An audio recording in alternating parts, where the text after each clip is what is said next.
AP Physics, welcome back to the Simpkins Physics Corner. Today it's dynamics craziness. We're going to do every kind of dynamics problem we can think of. Let's take a look at this first one here. We got a two-body situation at the right. We have two masses that are given on an inclined plane connected by a cable. The second mass is suspended over a pulley. The incline's 30 degrees, and the surface has friction. Oh, geez. All right, so determine the acceleration of the system and the tension in the cable. So let's go ahead and write some things down here. So M2, it says 1 times 10 to the third, aka 1,000 kilograms over here. And this one says 3.5 times 10 to the third. And then M1 over here would be 3,500 kilograms. All right, so that's M1 over there. And it says there is also friction going on. Wow. All right, so we got lots of things to consider. I'm going to specifically focus on M1 here for a second. All right, we know that there'd be a force of tension like this, but it does also say that there is acceleration in the system. Now the real question is, which way would we be accelerating? So let's just consider this for a moment. Which of the forces would win if there weren't any friction? Let's consider that for a second. Well, we would have M2, we'd have FG2 like this, right? And we'd have FG parallel over here. So first I'm just going to make a quick comparison to get a feeling for which one would win. All right, so FG2 would be equal to M2G, and FG parallel, that would be for mass 1, would be M1G sine of theta. And so I'm going to go ahead and plug those into my calculator. This one, of course, would be 9800, and FG parallel 1, this one is where things get a little tricky. 3,500 times 9.8 times sine of 30 degrees. Make sure you're in degree mode.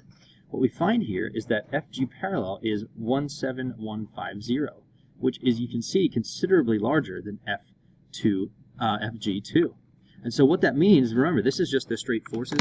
This means that if there were no friction, M1 is so heavy that actually what happens, it's not that the one on the right side is going to fall, but the one on the right side is actually going to rise, and the mass 1 is going to slide down the ramp. So we had to ask that question first to figure out which way friction is going, right? Because if M2 were to win this battle, then friction would oppose the motion and act down the ramp. But in this case, this is kind of funky, but in this case, FF is actually up the ramp. Why is that? Because FG parallel is so big, FG1 parallel is so big, that it's going to not only cause M1 to slide down the ramp, but the whole system is going to accelerate in that direction. And as I've advised you before, I'm going to call the winning direction, in other words, the direction that we will accelerate, I'm going to define that direction as positive as we crack into the rest of this problem. So I've drawn the FBD for mass 1 over here, and then mass 2's FBD would be a little bit simpler. It would be FT like this, and then it would also be FG2 like that. And of course, we're going to connect these things together kind of as they swing over the pulley. So if we consider the equation for our system, this might get a little long, so I'm going to start drawing over here. Sigma F equals MA would look like this. We're going to have the winner go first, so FG1 parallel we know is the winner. But look at what happens here. It's going to be minus FF on mass 1. The tensions will cancel out within the system, and then also minus FG2 equals M1 plus M2 times A, because those two masses are accelerating together. They're experiencing the same acceleration. Now here's where things get really interesting. All right, if I start to draw this out, it would be M1G sine of theta minus UFN minus M2G equals M1 plus M2A. Now here's where you see things got really interesting. Thus far, we haven't had to consider friction on a ramp. Well, we do know, though, on a ramp, that the gravitational force that's perpendicular to the ramp, I'll draw it like this, Fg perpendicular, is going to be equal to the normal force. And the reason we know that has to be true is because we're neither accelerating into the ramp nor off of the ramp, right? And since there's no perpendicular to the ramp acceleration, the forces in that direction have to be equal. So what that tells us is that the normal force is equal to M1G cosine of theta. I'll encourage you to look at our earlier notes from earlier lessons as to why we use cosine there. Okay, so that actually is going to go in down here. So where we have Fn, it's going to be M1G cosine of theta. And it does give us the mu here for this one. It gives us a mu of 0.21. Okay, so we got that guy. And then I guess from there, we're just going to have to go ahead and fill in all of our numbers. So we got m1g sine theta minus, here's MUFN, minus m2g equals m1 plus m2. So the first question it asks us to solve, or the first thing it asks us to solve for is the acceleration. So I'm going to clean this up a little bit. Acceleration equals, all right, here we go, m1g sine theta minus MUFN minus m2g over m1 plus m2.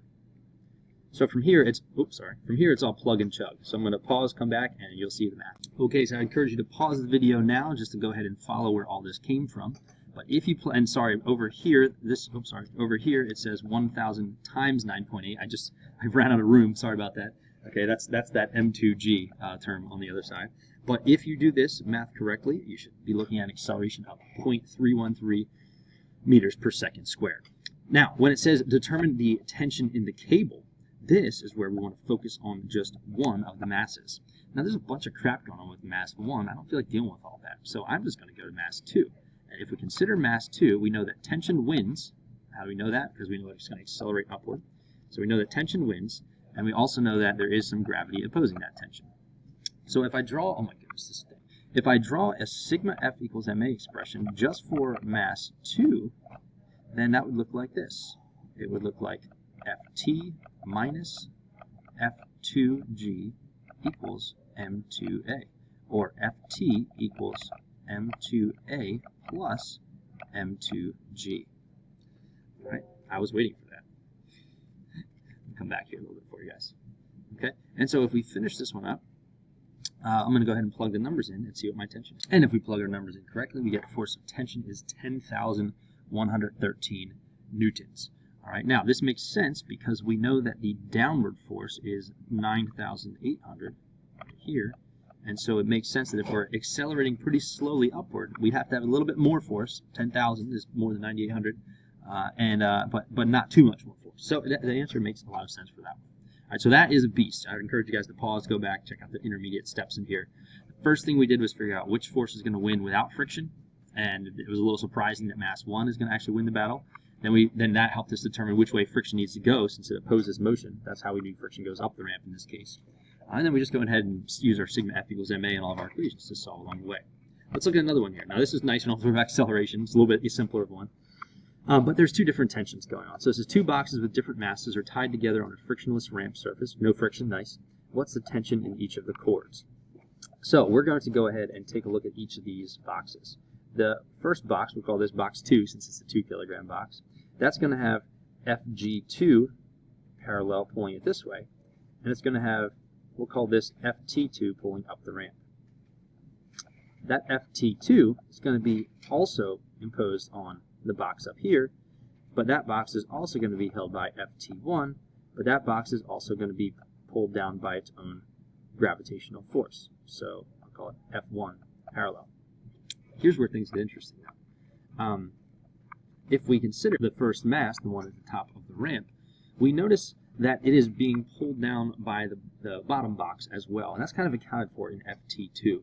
All right, so we're going to start deriving some expressions here. The first thing we can say is that both of the boxes are in equilibrium and there's no friction to worry about.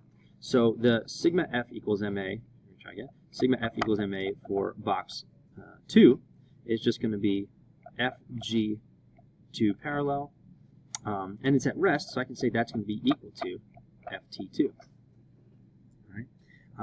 Because the FT2 is the only thing directly pulling on the box, it's all kind of encapsulated in there. Then we look at the other box. We say sigma F1 ma. Now this one's also at rest, so we're going to have some balanced forces. But it looks like the force going up the ramp, FT1, has to balance out with both FT2 and FG1 parallel. So let's go ahead and solve some of these here. So the FT2 for this would be M2G sine theta. This one's not too bad. This is 2 times 9.8 times sine of 25. And so that would help us out with this first one. FT2 is equal to 2 times 9.8 times sine of 25. 8.28 newtons. All right, so that one wasn't too bad. But things get a little trickier up here, so let's go to this one. But fortunately, we already solved for FT2. So now FT1 is going to be equal to, let's keep our directions straight here. It's going to be equal to 8.28 newtons plus m1g sine theta. So it's going to be 8.28 newtons plus 9.8 sine 25. This problem turned out a lot less worse than I thought it would. And so our FT, we go ahead and plug those guys in. Sorry about that. FT would be 1 times 9.8 times sine of 25 for 4.14, and we're going to add that to the 8.28. Fun coincidence those numbers happen to be. And it's looking like our force of tension in the top string is going to be 12.42 newtons. All right, so you notice this string up here has a lot more tension in it. Why? Because it's not just supporting this block, but it's also supporting this block indirectly. Right? What do you mean indirectly? Well, this block is pulling on the tension in the second rope, and so that second rope is pulling down on mass 1, and then FT1 has to kind of counter that as well. So that's a quick little example for equilibrium scenario. Here we have two melons, so you gotta love the melons. It says the friction is negligible everywhere. Find the acceleration of the pumpkin and the watermelon. Specify magnitude and direction for the acceleration. So here's another one. It's like a mystery. Which one is going to win the battle? Well, we know the battle is going to be between FG parallel of the watermelon, so I'll call it that, and then FG parallel of pumpkin. So let's go ahead and calculate the magnitude of those two forces, and we can determine which one's going to win, right? So if we do FG parallel for the watermelon, that's going to be the mass of the watermelon. Sorry, my little webcam got hooked on my camera. The FG of the watermelon is going to be mass of the watermelon, G, sine of 30. And the other one's going to be mass of the pumpkin, G, sine of 53. So let's make the comparison between those two. So here we see the pumpkin is the winner because the force of gravity component that's parallel to the ramp for the pumpkin is 54 as compared to the watermelon. I like to define positive as the direction of the winner, and so if we do that to solve for the magnitude of the acceleration, sigma F equals ma is always where our answer starts. It's going to be the force of the pumpkin, which we conveniently already know, minus the force of the watermelon, equals both of their masses combined, so that's 17 kilograms times A. So I'm just going to divide both sides here by 17 kilograms. My A would be 54 minus 49 over 17. Oops. 0.294 meters per second squared. Now, the rest of this problem is going to ask you about kinematic type stuff. Like if it's released from rest, so let's see, V initial is going to be 0 meters per second. How far along the incline will the pumpkin travel in 0.3 seconds? We know the acceleration here. And it says, how far will it go? Okay, well, you notice here that we don't know its final velocity, so we're going to use the equation that doesn't have that, and we're going to use x equals 1/2 at squared plus v initial x t plus x initial. And then we can go ahead and plug in all of our stuff that we know from our list of knowns in order to solve for that one. Bam, plug the numbers in. Kind of a lame answer. 13 centimeters is all the distance that the pumpkin travels, but it makes a lot of sense. I mean, the difference is only 5 newtons, so it's kind of like, I'm going pretty slow there, right?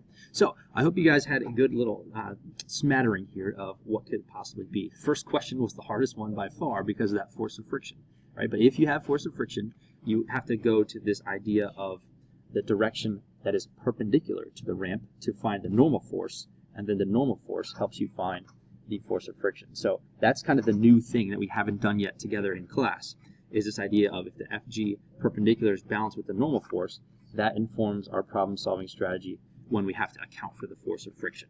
All right, so whether it's an incline, friction, or unbalanced forces or balance, you guys have everything you need now to be kings and queens of dynamics. So until next time, this is Mr. Simpkins in the Simpkins Physics Corner.